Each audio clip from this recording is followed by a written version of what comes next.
Hello and welcome to the Spirit Safe. My name is Rob. Thank you very much indeed for joining me. Today, Canada's 150th birthday. Happy birthday, Canada. Unfortunately, we don't have a Canadian whiskey to show you. I don't really buy them. I don't know really enough about them. But later on in the year, maybe we will go into some of the better Canadian rye whiskies. For now, though, what we have is something slightly unusual. It is the 15-year-old Redbreast Irish single pot still whisky from the Middleton distillery, where Jameson is produced. But this is a very different affair altogether than the standard Jameson, which gets shot down in bars as a chaser after a pint of toxic lager. This is again a very different thing. Single pot still whisky, which means it is made with a proportion of unmalted barley, because back in the day the English taxman used to levy the tax not on the alcohol but on the malted barley. So the Irish would cut their whisky with some unmalted barley, which gives it a very different flavour. Matured in oak casks, I think both ex-bourbon and ex-sherry, and it is non-chill filtered as well. Bottled at 46%. I think this cost me about 130 Canadian dollars. Not cheap. We had the 12-year-old on the channel recently, which I enjoyed, and there was a sale on.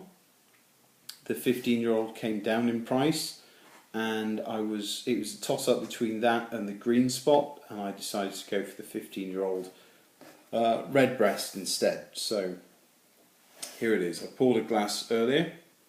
Quite a nice colour. Doesn't say anything about E150A on this. Doesn't say anything about natural colour. But I mean, it could be a natural colour. It's got quite a bit of sherry cask maturation. Equally though, I mean, it's very Tizer, it's very marmalade-y in colour, so it could equally be helped along a little bit.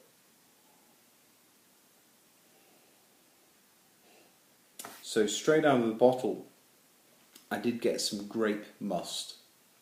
I got some yeasty type notes and some rice wine.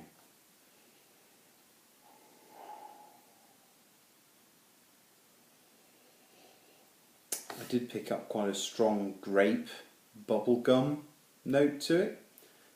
So I think the 12-year-old that I tried, I said it was like Wrigley's Juicy Fruit and the normal Wrigley's mint chewing gum at the same time. And this is kind of a grape bubblegum and some mint chewing gum. It does still have that strong menthol note to it. So the grape and the fruit, the soft red fruits, working with a dry menthol.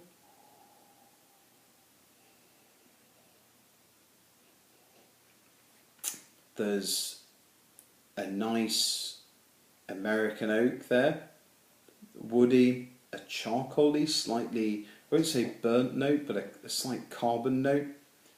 There is menthol, a dry menthol, and a fragrant wood note as well. So a slightly cedar, sandalwood note to it. There is a red wine note, and it's quite a robust, fruity red wine.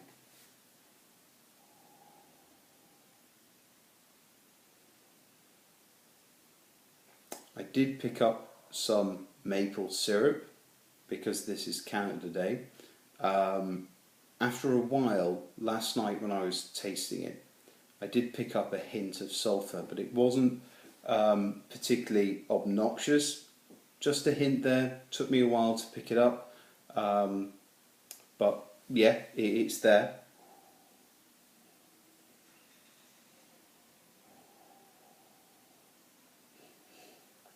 did pick up some caramel and toffee, elderflower and a chamomile or jasmine tea.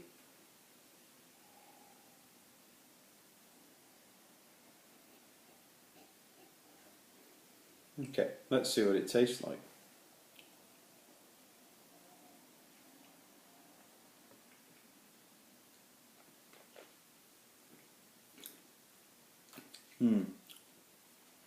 Okay. A juicy, woody mouthfeel, kind of mouth coating. There's maple syrup, there's a honeyed note. It does fade to a slightly bitter note, kind of herbal note. Quite a bit of cinnamon.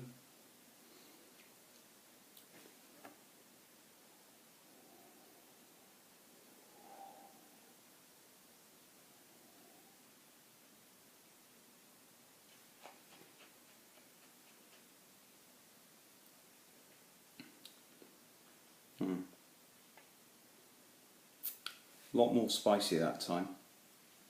More of the rice wine. And nettle tea or hay going on there. You really do get the sherry, which fades into a lovely creamy vanilla note. And the finish, you get a menthol, a creamy, actually it's becoming slightly more dry vanilla note. It does fade to coconut, which it's the reason that I never really got on with the cheaper Jack Daniels things, because they all fade to an overpowering coconut tune for me. Which, I don't find it bothersome, but it's not the most exciting thing in the world.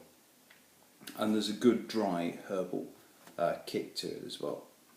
So, all in all, I like this. For my money, again, I would probably buy the 12 before I bought this again.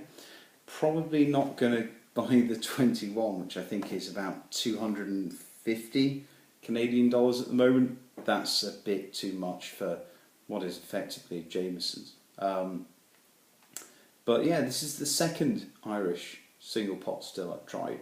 And I do recommend them for people who enjoy Scotch but want a bit of a change. So I looked down on any whiskey that wasn't Scotch or Japanese whiskey.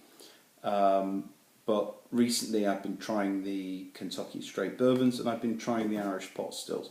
I'm keen to try more. I think my next purchase in the pot still department would probably be the green spot, and then maybe the yellow spot if I can get hold of that, but it's not normally sold in BC. But yeah, this is a nice thing. I don't feel like I've been cheated. The price is high, but there just aren't any other 15-year-old Irish pot stills in this part of the world. So you can see that they... Sorry, I just had to go back in again. It's becoming a bit more salty, actually. You can see why they can get away with charging what they do. If I was to buy another Redbreast, again, probably the 12 more than this, just because the price difference doesn't quite stack up. But I've enjoyed it. I don't feel cheated. Anyone looking for an older pot still, this one, I think everyone who's starting to go through the pot stills should probably try this one. It's quite good. Okay, what will we have next time we meet? It could be Bruichladdich, could be a Laphroaig, it could be a Springbank, or it could be a no age statement heavily sherried whiskey. I will choose because I have to manage the herd. Fantastic. Thank you very much, everybody. Cheers. Bye bye.